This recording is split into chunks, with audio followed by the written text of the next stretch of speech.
जो 9 दिन है, ये कोई साधारण कैलेंडर के दिन नहीं है।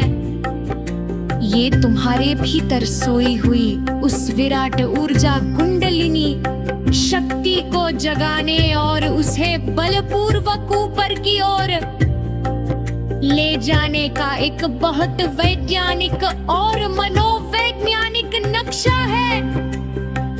अस्तित्व मूल रूप से स्त्रीण है। परमात्मा कोई पुरुष नहीं हो सकता, क्योंकि इतने विराट ब्रह्मांड को जन्म देने के लिए एक असीम गर्ह की आवश्यकता है, एक अनंत धैर्य और ग्रहणशीलता की आवश्यकता है। देवी और महिषासुर का युद्ध कोई इतिहास की घटना नहीं है, ये तुम्हारे भीतर चल रहा युद्ध है। शक्ति तुम्हारी विकासवादी जैविक ऊर्जा है और महिषासुर तुम्हारा अपना अहंकार है, जो हर पल रूप बदलता है, जो बहुत चालाक है।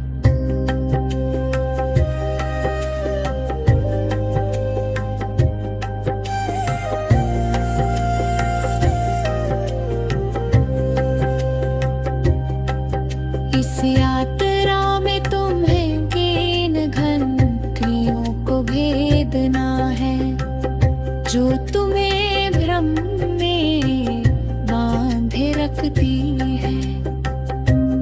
आओ इस यात्रा की पहली सीढ़ी पर कदम रखें। शैलपुत्री का अर्थ है पर्वत की पुत्री, परम स्थिरता। लेकिन जरा अपने भीतर झांको, तुम भीतर से कितने अस्थिर हो। तुम्हारी ऊर्जा अभी मूलाधार पर सोई है, ये तुम्हारे अस्तित्व की सबसे निचली सीढ़ी है। यहाँ तुम्हारे सबसे गहरे, सबसे अंधेरे डर छिपे हैं। मृत्यु का डर, अकेले छूट जाने का डर, असुरक्षा और मिट जाने का डर। ये तुम्हारा रेप्टिलियन ब्रेन है, जो सिर्फ लड़ो या भागो की भाषा समझता है। जब तुम पहले दिन ध्यान में उतरते हो, तो तुम वास्तव में अपने सबसे बड़े खौफ की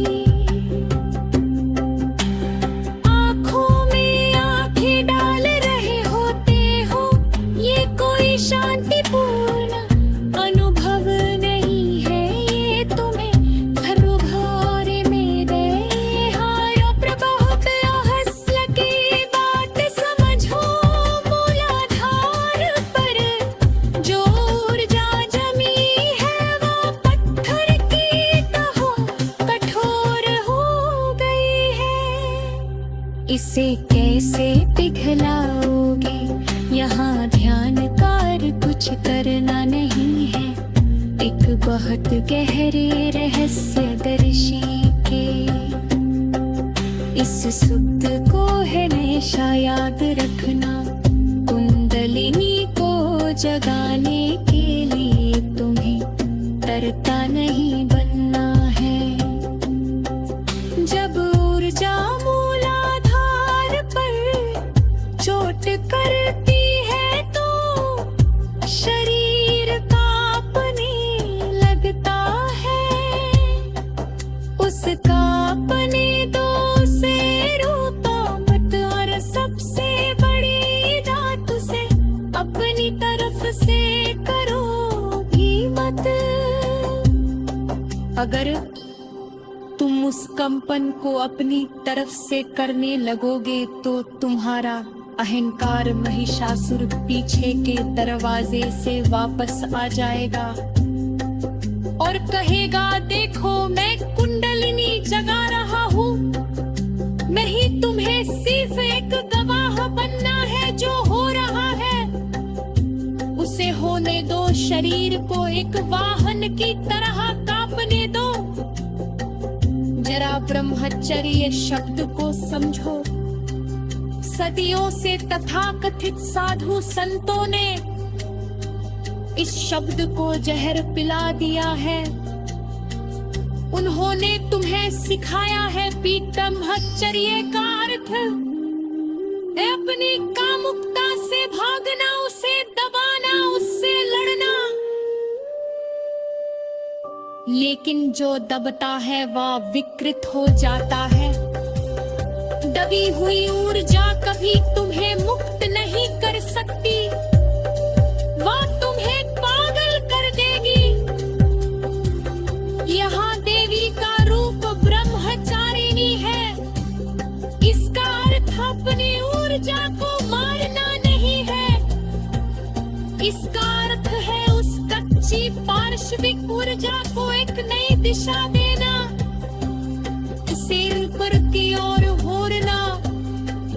इसे ही तंत्र कीमिया कहते हैं। तुम्हारी ऊर्जा लाधार से उत्तर दूसरे केंद्र स्वाधिष्ठान करा गई है। ये तुम्हारे वासला असीम अंधकार का प्रतीक है।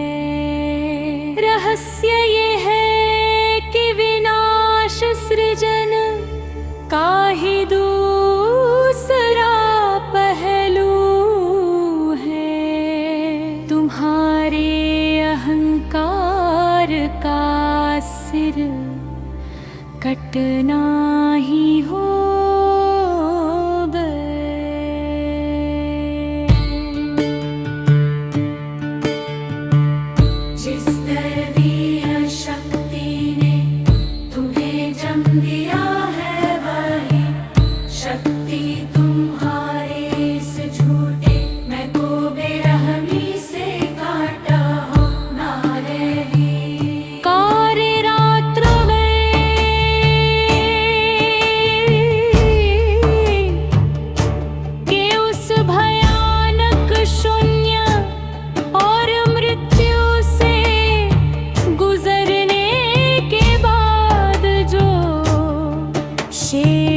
बचता है वह महागौरी है, परम उज्ज्वल परम शुद्ध।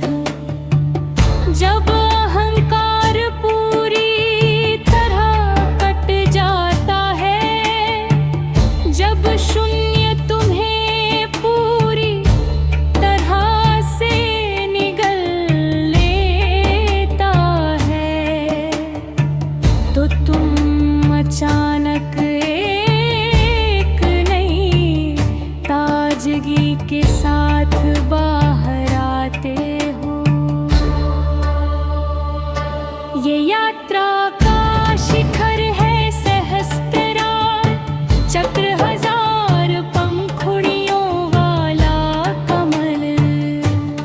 असली सिद्धि कोई जादू का खेल नहीं है, असली सिद्धि है परम मुक्ति। असली सिद्धि है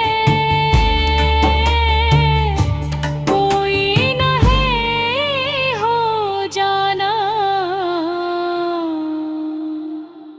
मूलाधार से शुरू हुई कुंडलिनी शक्ति अब अपने चरम पर पहुंच कर शिव से मिल जाती है।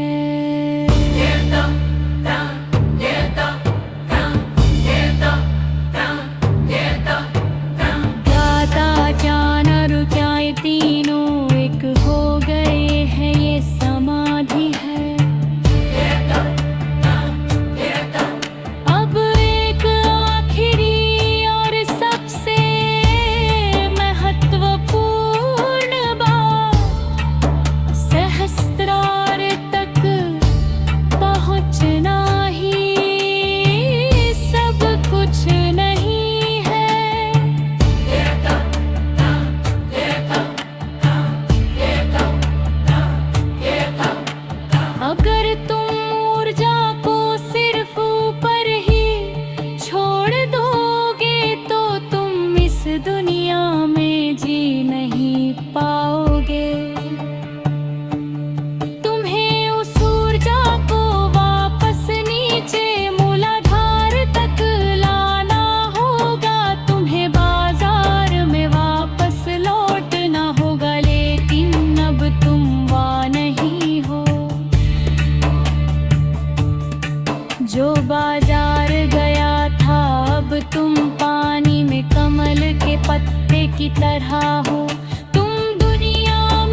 आध्यात्मिक